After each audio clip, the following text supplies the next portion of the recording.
think you have to get to know a person before you can make an informed judgment on that person. Just by their sign or their Facebook post doesn't tell the whole story. And what I do in this campaign is I let everybody know my phone number, 951-532-3707. It rings, I answer.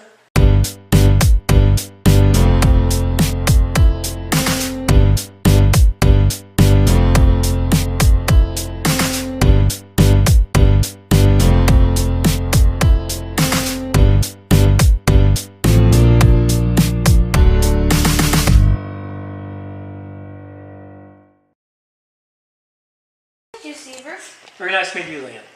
So, let's start off by, could you tell me a little bit about yourself? Absolutely. Well, I'm 55 years old, so it's been a long time since I've been in 6th grade, but I still remember a little bit about it, and I hope you're having a great time there. I see those eyes, so maybe you're not, but a little bit? Okay. But anyway, I went through 6th grade, I graduated. I progressed. I went to high school, I went through college, I went to the University of Redlands in a business degree. And then I was working in the aerospace industry. I was actually a bomb maker, B-O-M-B.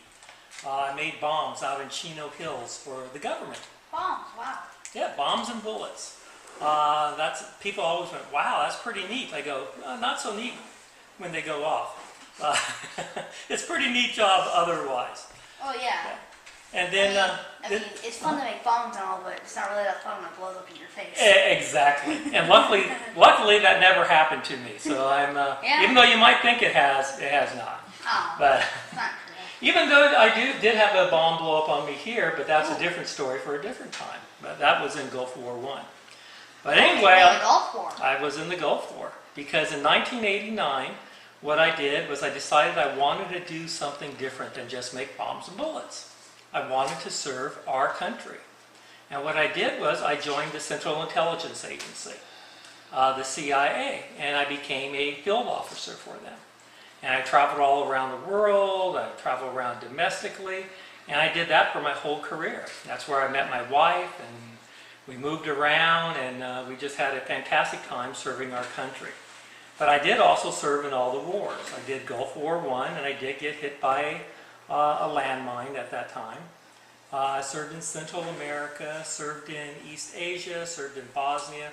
Then I went to Iraq again when the second Gulf War came up. But I retired in 2009, and I decided to say, well, what am I going to do now? What's the rest of my life? Because I retired fairly young, at the age of 50. And I said, well, instead of serving our country now, I want to serve our community. So I started getting involved in volunteer opportunities with the city. I joined the Community Emergency Response Team. I joined the Rotary. And one of the council members saw what I was doing and how I was interested in civic activities. And he appointed me as a Planning and Housing Commissioner. And a little bit later on, the Planning and Housing Commission voted me to also be on the Infrastructure Committee. So I've been serving with the city for a few years now. But now I want to take that next step further. I want to be on the City Council, and that's why I'm running now for Corona City Council in 2014. Very interesting. What is the biggest challenge facing Corona in the next 4 years, and what is your plan for addressing it? Okay, great. There's a lot of challenges because no city is perfect. If you look at almost any city in the U.S., there's challenges everywhere. But what I want to talk to you about a little bit is the challenges for youth. Since you're in 6th grade, you seem like you're civically active, you want to know what's going on in the city. I think that's fantastic. However, there are some other kids your age who do not have the same advantages as you. They don't come from as well-off family, or they don't come from a family that gives them support. Like I see your mother here right now. She's actually here with you, helping you on this. Some kids do not have that same advantage. So what we have to do is we have to have things for our youth to do in this city who can't normally afford it or have the parental guidance to let them, to guide them that way. So that means we need to have more recreation activities in the city, more youth clubs, more things for kids can go to after school, be involved get their mind involved, get their bodies involved, become physically and mentally active, to be able to keep them, one, out of trouble, and two, get them to be like yourself, more engaged with our community. So that's what I really want to do. I'm setting up 5 different commissions or actually committees when I get elected.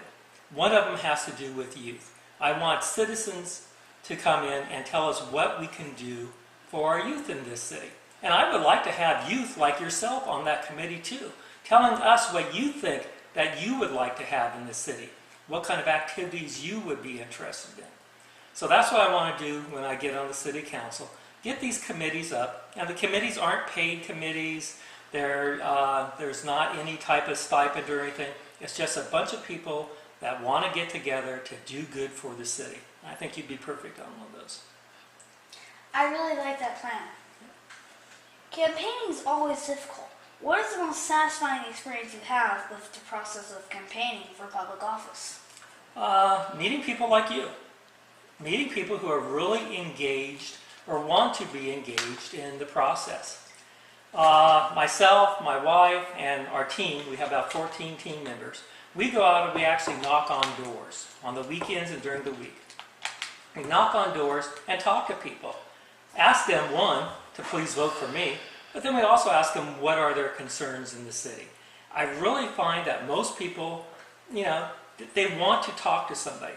I've had people in a house, one guy, he's been in the house for 31 years.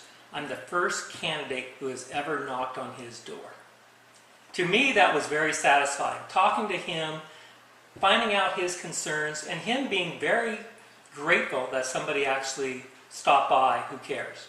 So I think that's the main and the most satisfying thing in this campaign is all the people I get to meet who really are very, very nice people who only want the best for Corona, just like I do.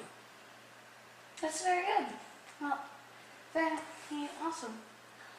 What advice do you have for Corona youth who would maybe want to seek a career in public office? Get involved, just like you're doing right now. You get involved. You talk to people. I know you've talked to other candidates. Find out what their lives are like and why they got involved in public service and what interests them.